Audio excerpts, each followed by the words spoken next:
This video is sponsored by Normandy 1998, Ash, and Team Valor. Also, while I have you, I'd just like to take a moment to ask that you like the video and subscribe if you haven't already, as currently, only about 1/3 of my audience is subscribed. It's a great way to tell YouTube that you like what I'm doing, and make sure that you never miss out on an upload. But with that said, let's get on to the video.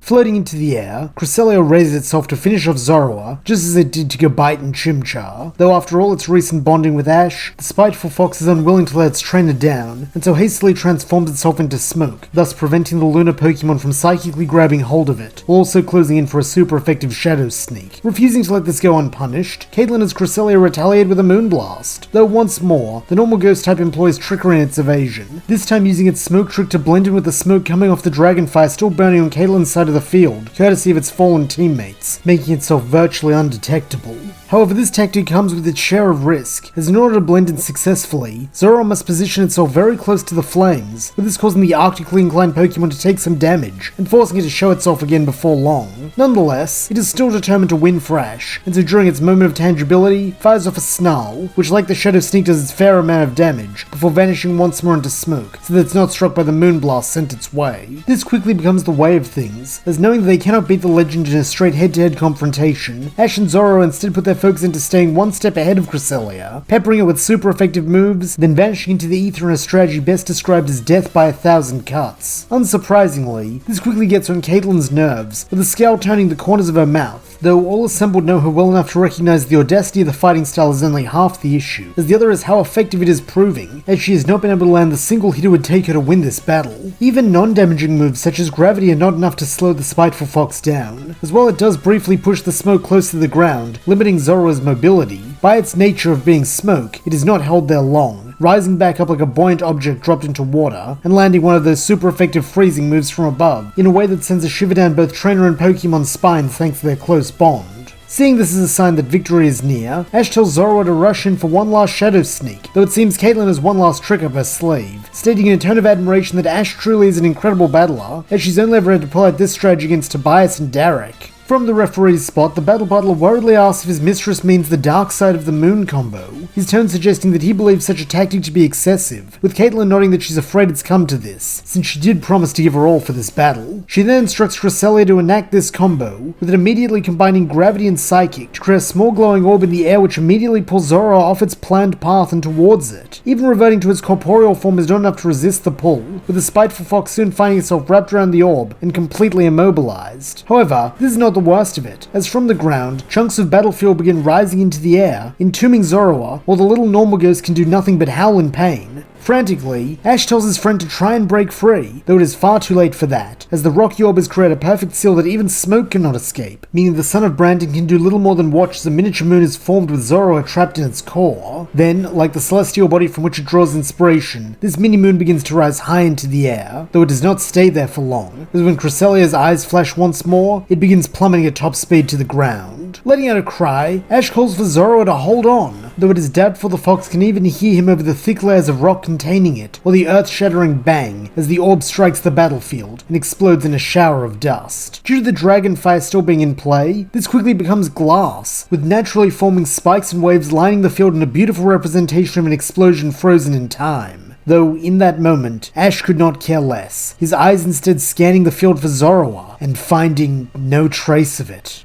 Though he is not the sort to cry, there is a hollowness to Ash's gaze as he returns it to the point of impact, while across from him, Caitlyn's own expression is one of shock and remorse. She had not even imagined the possibility that the little fox might not have the same endurance as Derek or Tobias's Pokemon, though before she can concede, figuring it is the least she can do, something catches her and Ash's eyes, a smoky cloud beginning to reconstitute itself at the place Ash is staring.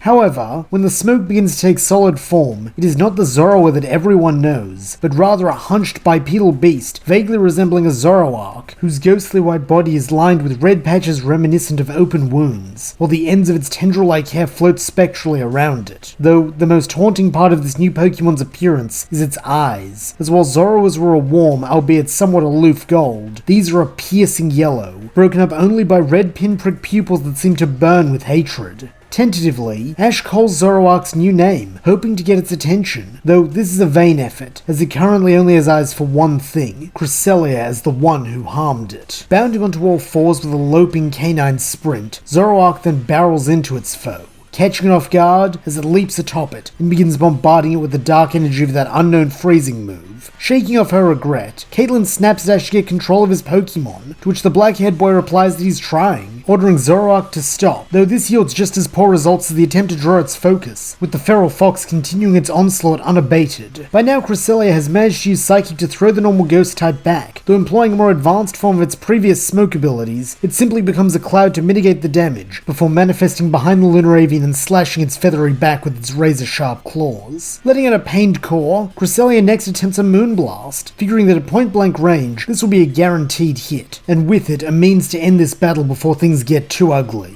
However, as the orb of light appears in front of it, Zoroark does something most peculiar, coating its paw in that same freezing energy and thrusting it into the heart of the blast. Though instead of detonating as one would expect, the fairy move slowly begins to change color, looking almost as though it is decaying, as strands of inky darkness begin forming on its surface, until it is a mottled mass of blue, blacks, and purples, as though Zoroark's own bitterness and malice had corrupted it. Then, when the transformation is complete, the baneful fox takes the move for itself, raising the arm that is still embedded in it and bringing it down on Cresselia's face with explosive force. Everyone is at a loss for words at this sight, as the legendary Pokemon is sent flying into the air by the force of its own corrupted attack, before crashing down to the ground, where it lies panting on its side. Unfortunately, even now Zoroark is not done with its prey, Shadow sneaking once more to land on top of Cresselia, pinning it down and slashing mercilessly at its face and neck. This is the culmination of all its prior rages, with its fury having almost transcended into glee at the damage it is doing to its helpless foe, as a sepulchral howl rips from its lips, and a mad bloodlust fills its eyes. By now, Cresselia is barely hanging on to consciousness, with the only thing keeping it awake being the whipping from Zoroark's ragged hair tendrils, since it wants its victim present and afraid for the final act, as it slowly wraps its clawed hands around the lunar Pokemon's swan-like neck and raises it towards its open maw, ready to bite down with brutal finality.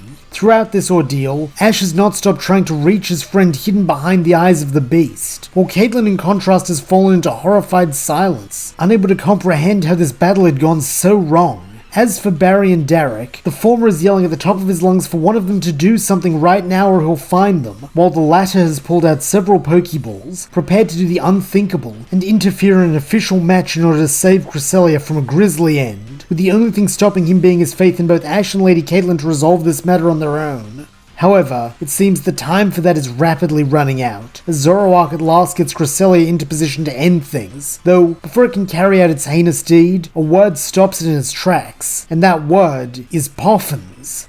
Seeing this pause, Ash continues what he was saying, reminding the ancient Pokemon of the fun they had that day in the kitchen when he messed up the Poffins and got batter all over himself, and how much they laughed together. He then urges it to remember all the fun times they had working for Derek, and how much they grew, both in terms of strength and as partners. So please, if it can hear him, don't throw that all away. For a moment, there is no response, as the entire battle castle seems to freeze. Then, with slightly shaking paws, the baneful fox removes Cresselia's throat from its mouth and turns its red eyes on its trainer, a look of recognition there at last. Face splitting into a wide smile, Ash calls out that he knew his friend would come to its senses before it was too late, rushing to join Zoroark on the field, as the normal ghost type in turn lopes over to him, dropping Cresselia in the process. When they meet, trainer and Pokemon alike wrap each other in a hug, with it coming as something of a surprise that they are now roughly comparable in terms of height, when before Zoroark could nestle comfortably on the boy's chest. It is a touching scene, and not one anybody wishes to interrupt, though unfortunately it is necessary, considering that Ash and Caitlin are still technically in the middle of an official frontier battle. Clearing her throat, the lady of the castle informs Ash that she thinks their match is over, with the boy nodding, though there is an air of melancholy to the act, as he states that he guesses this marks the end of his battle frontier run. After all, he lost control of his Pokemon. In the somewhat haughty tone of her frontier brain persona, Caitlin agrees that he did, and that it almost resulted in calamity, but in the end it did not, thanks to his intervention. Such quick thinking, and more importantly, such depth of trust between trainer and Pokemon, are what the battle frontier is all about, so it would obviously be a dereliction of her duty if she did not award him with a castle print for his actions here today. Looking a little shocked, Ash asks Caitlin if she's serious, to which she replies that she is, gesturing for Derek to approach and present him with the print. Dutifully, the battle butler does so, congratulating Ash on his victory, while with a grin Barry praises his friend and rival as well, stating that he definitely deserved to win that print, especially since the whole Zoroark fiasco was all Caitlin's fault. Flaring up, the young frontier brain demands to know what the blockhead is insinuating, with Barry bluntly telling her that if she hadn't gone overboard and been such a show-off with that stupid Dark Side of the Moon combo, Zoroark never would have started rampaging. Though it pains her to admit it, Caitlin cannot deny that he has a point, but since it's Barry she's talking with, she instead responds by blowing a raspberry, a gesture the blonde boy copies, until Derek steps in to break up their bickering.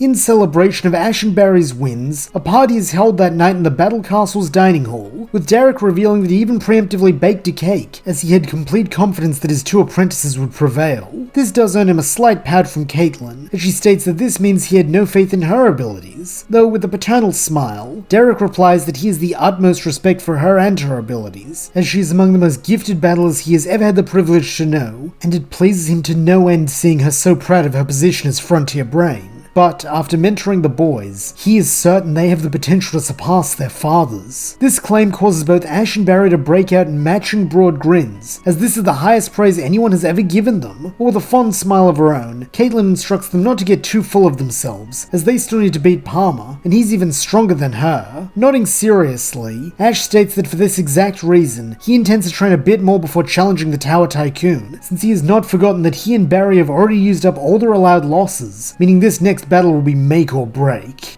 Letting out a groan, Barry chides that the Pyramid Prince can be such a worrywart sometimes, but he guesses it wouldn't hurt to do a bit more training, since he wants to completely cream his dad and show him what an awesome trainer he's become. Blithely, Caitlin offers them the use of the Battle Castle as their training ground, since they're already familiar with its facilities, and would have her and Derek to help out, though to her surprise, the boys decline, saying that after all the time they've spent here, it would probably be best for their growth if they went somewhere else, even tossing around the idea of seeking out other frontier brains to mentor them. However, before a decision can be reached, something comes along to distract the kids, that being an overwhelming wave of vertigo that sends them all tumbling from their chairs. In a deeply concerned voice, Derek asks his mistress and the boys if they're alright, with each of them nodding as they rise to their feet. When they're all standing, the trio of friends share a look, recognizing this sensation as the exact same one they felt back at the Celestic Ruins, and for Ash and Barry, what they felt during their visits to Lake Valor and Verity respectively. Though this time there had been one key difference, as along with the vertigo had been an unfamiliar voice, prompting Barry as the team Murdermouth to ask if his friends heard it too. From the looks in their eyes, it is plain to see that they did, with the trio speaking in unison as they repeat the two words still ringing in their ears. Help us.